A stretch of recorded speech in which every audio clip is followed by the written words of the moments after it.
Now, preview time. So let's take a look at what's coming your way.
What's going on, everybody? Welcome to another brand new installment of Renegades Reviews, exclusively here as always on the Casa D18 Studios channel. I, of course, am your host, the Renegade JJ Williams, and it's New Release Saturday. Today we're going to be discussing the Netflix original film, Your Place or Mine, starring Reese Witherspoon, Aston Kutcher, Zoe Chow, Jesse Williams, Steve Zahn, and Wesley Kimmel. What's going on, everybody? Thank you for joining me here once again for another brand new installment of Renegades Reviews. As I said in the introduction, it's New Release Saturday, and today we're going to discuss the Netflix original film, Your Place or Mine. And our story begins in Los Angeles, California in the year 2003, where after an evening of playing poker with another couple, Debbie Dunn and Peter Coleman have sex and spend the night together in Debbie's home. 20 years pass, and now Debbie and Peter are best friends.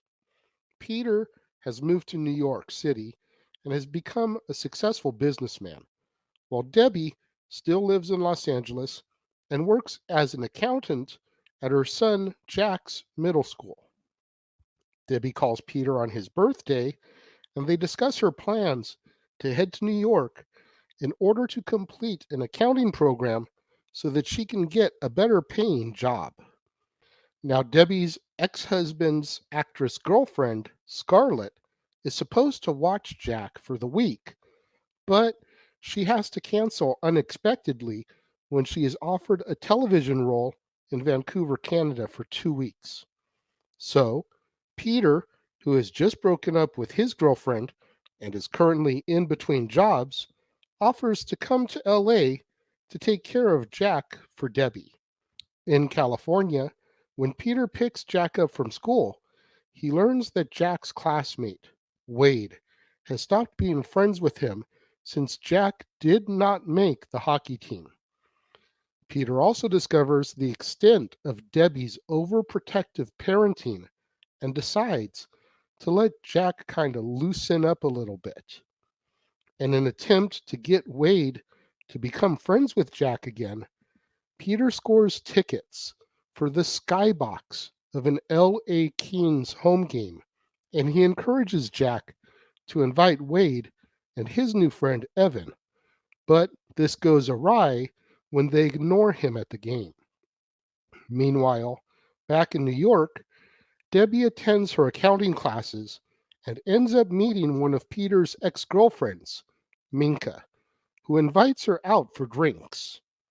At the bar, Minka helps Debbie catch the attention of book publisher Theo Martin, and he gets her number. Back at Peter's apartment, Minka tells Debbie that Peter has written a novel. Debbie, who assumed that Peter has told her everything, is shocked by this news. After reading the manuscript, she pretends to be a freelance editor in order to convince Theo to give the book a chance, and he agrees to look it over. Meanwhile, Peter begins to get closer to Jack and is able to convince the hockey coach to let Jack try out for the team. All while Debbie goes on another date with Theo, which ends with them having sex at Peter's apartment. Debbie accidentally sets off the apartment's remote camera, which leads to Peter witnessing Debbie and Theo have sex. Disturbed by what he has seen, Peter goes to a bar and meets up with an old girlfriend, but he can't bring himself to sleep with her.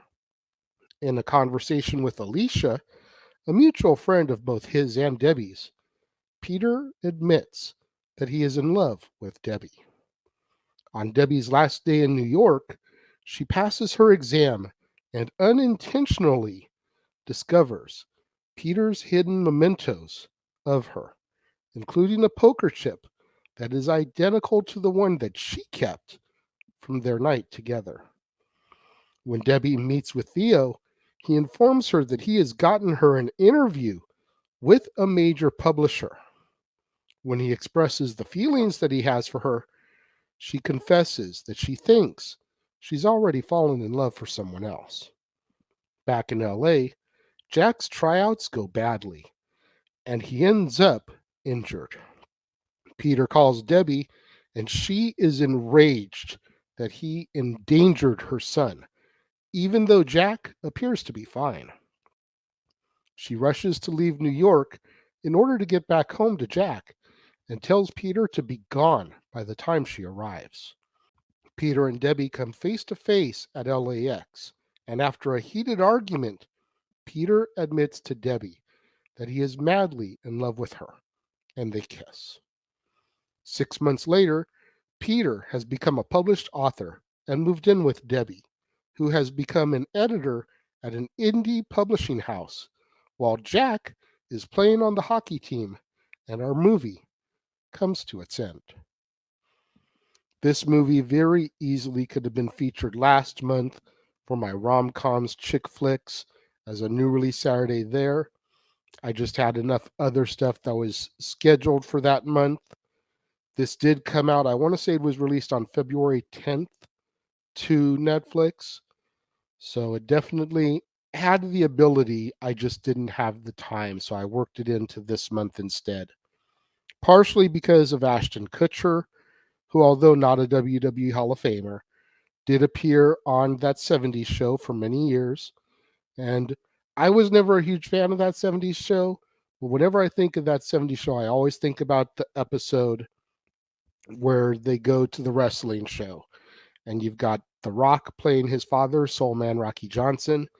And you've got Ken Shamrock. You got the Hardy Boys in there. Bunch of the stars from that era of WWF television, all on the episode. So while not a WWE Hall of Famer or even a wrestler himself, it does have that 6 degrees of Kevin Bacon tie to wrestling. So it seemed like a good fit for the month. But I digress. As far as the movie goes here, if I'm being completely blunt, it's not anything that you've never seen before. It's your typical chick flick. You know, boy and girl, best friends, kind of stuck in each other's friend zone, despite the fact that they had one night together when they first met. Kind of decided, no, let's just be friends. But deep down, secretly, they both love each other. They just never want to admit it. And it takes, tragedy, Jack getting injured, to bring them back face to face, confronting each other and like, look, this is how I feel. Deal with it. And everything lives happily ever after. It's nothing new.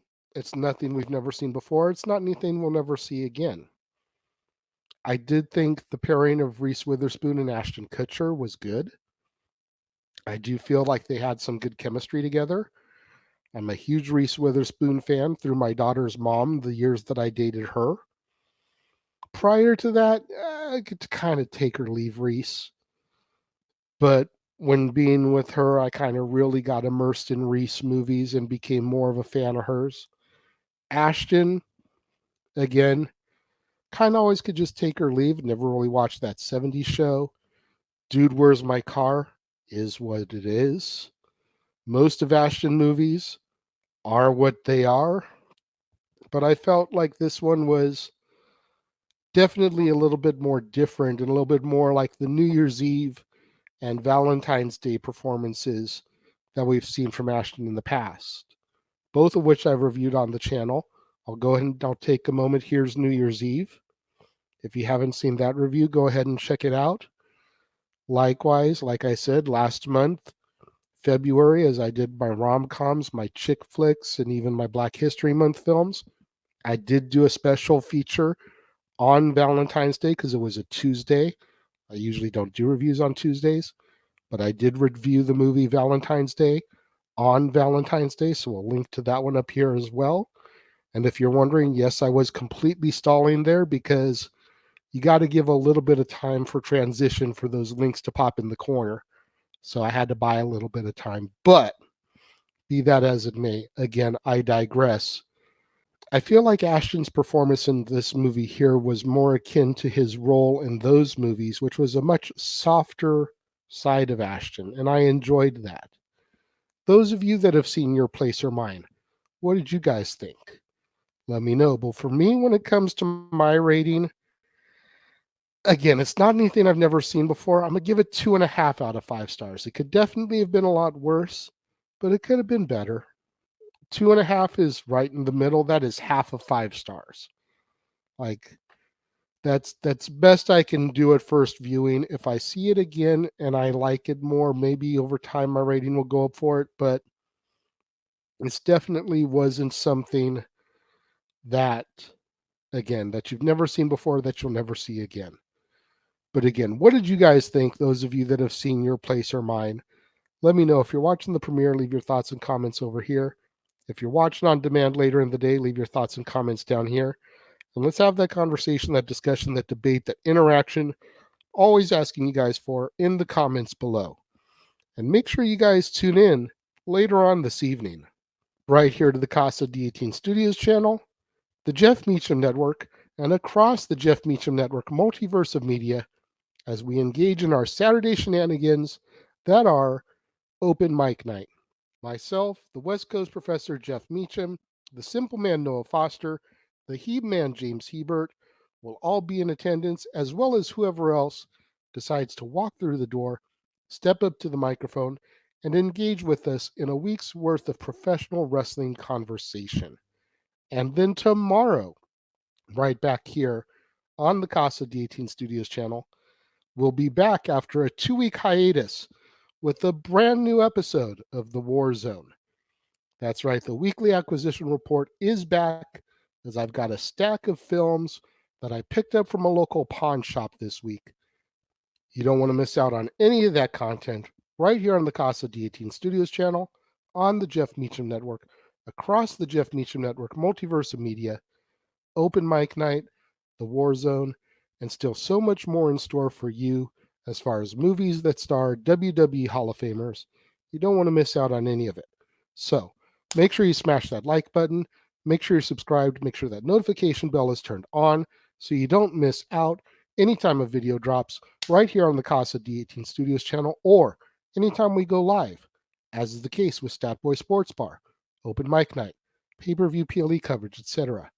Share these videos with your family, friends, loved ones, coworkers, movie fanatics, cinephiles in your life, fans of Reese Witherspoon, fans of Aston Kutcher, fans of Netflix original movies, fans of romantic comedies or Lifetime movies or Hallmark movies.